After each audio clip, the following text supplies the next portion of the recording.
আজকের এই ভিডিওতে আমরা মূলত আলোচনা করব দেখো সলভেন্সি রেশিওস অর্থাৎ সচ্ছলতার অনুপাত। তো এই সলভেন্সি রেশিওর মধ্যে যে সমস্ত রেশিওগুলো আমাদের অ্যানালাইজ করে দেখতে হয় সেগুলো হলো debt equity ratio, then total asset to debt ratio, then proprietary ratio and last one is interest coverage ratio. তো এদের এই চারটি রেশিওর মধ্যে সবচেয়ে বেশি ইম্পর্টেন্ট যেগুলো সেটাই এই ভিডিওর মধ্যে আলোচনা করা হয়েছে। সেগুলো কি না, debt equity ratio and proprietary ratio. Okay, যার স্ট্যান্ডার্ড ভ্যালু হলো in case of debt equity ratio it is 2:1 and proprietary ratio it is 0.67:1। Okay, তো দেখা যাক যে ডেট ইকুইটি রেশিও কি। ডেট ইকুইটি রেশিওর সূত্র হলো long term debt divided by shareholders fund. Okay, আরো রিপিট করছি, debt equity ratio means long term debt divided by shareholders fund। অর্থাৎ যে কোনো ধরনের দীর্ঘমেয়াদী ঋণ, তার মধ্যে ডিবেঞ্চার পড়ে, otherwise loan from any financial institution but taken on long term basis, এগুলো আসতে পারে। আর শেয়ার হোল্ডার ফান্ড মানে any kind of capital, that means equity share capital, that may be preference share capital, that may be in the form of general reserve, that may be in the form of profit and loss account credit balance.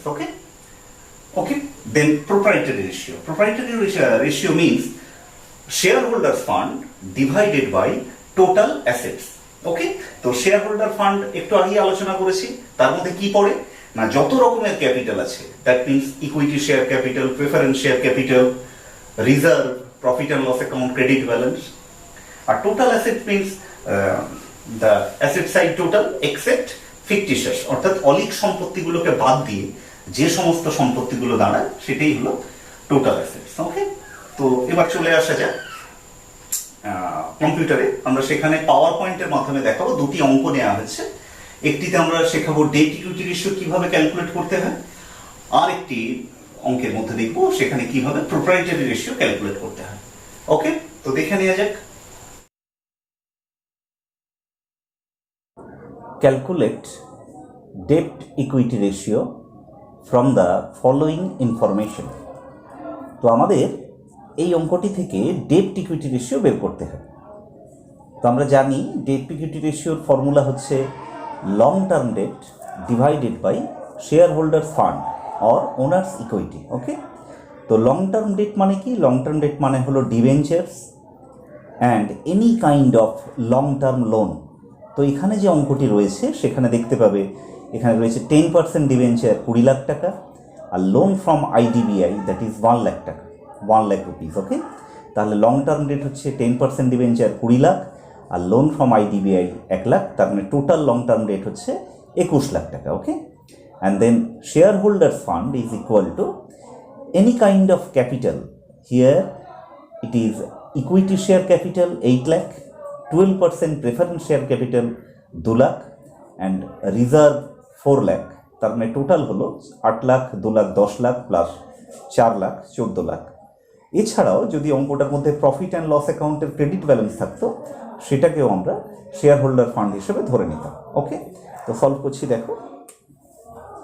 দেখো debt equity ratio is equal to long term debts divided by shareholders fund.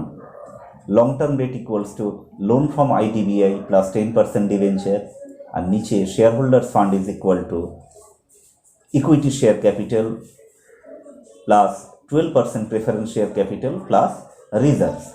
তো ডেটাগুলোকে put করেছি, 1 lakh plus 20 lakh divided by 8 lakh plus 2 lakh plus 4 lakh অর্থাৎ 21 lakh by 14 lakh অর্থাৎ 3:2 or 1.5:1। ওকে, তো next পেজে আমরা দেখাবো কিভাবে প্রোপ্রাইটারি রেশিও বের করতে হয় সেটি দেখে নেওয়া যাক। দেখো বলা হয়েছে from the following information calculate proprietary ratio. তো ইনফরমেশন কি কি আছে দেখো, এদিকে লায়াবিলিটি সাইড দেখিয়েছি বাঁ দিকে, আর ডান দিকে অ্যাসেট সাইড। তো লায়াবিলিটি সাইডে রয়েছে equity share capital 1,30,000, 12% preference share capital 1,70,000, general reserve 1,80,000, statement of profit and loss that is the balance of profit and loss account 20,000, 10% debenture 3 lakh, and current liabilities is 1 lakh. Okay, যাই হোক, proprietary ratio means, দেখো পাশে formula লিখে রেখেছি। Proprietary ratio means হচ্ছে share holder fund divided by total assets. তো আমরা জানি, দেখো এখানে শেয়ার হোল্ডার ফান্ড কী কী ছিল। শেয়ার হোল্ডার ফান্ড ছিল equity share capital, 12% preference share capital, general reserve and statement of profit and loss. আর total assets means fixed asset plus long term investment plus current asset. তো দেখো তাই করা হয়েছে। Share holder fund equals to equity share capital plus 12% preference share capital plus general reserve plus profit and loss account credit balance, and total assets is fixed assets plus long term investment plus current asset। তো ডেটাগুলোকে put করা হয়েছে 1,30,000 plus 1,70,000 plus 1,80,000 plus 20,000 share holder fund হয়ে গেল। নিচে total assets means fixed assets equals to 6 lakh, long term investment 2 lakh, and current assets is 1 lakh. তাহলে total হলো 5 lakh divided by 9 lakh, divide করলে দাঁড়াবে 0.56, অর্থাৎ রেশিওটা হলো 0.56:1।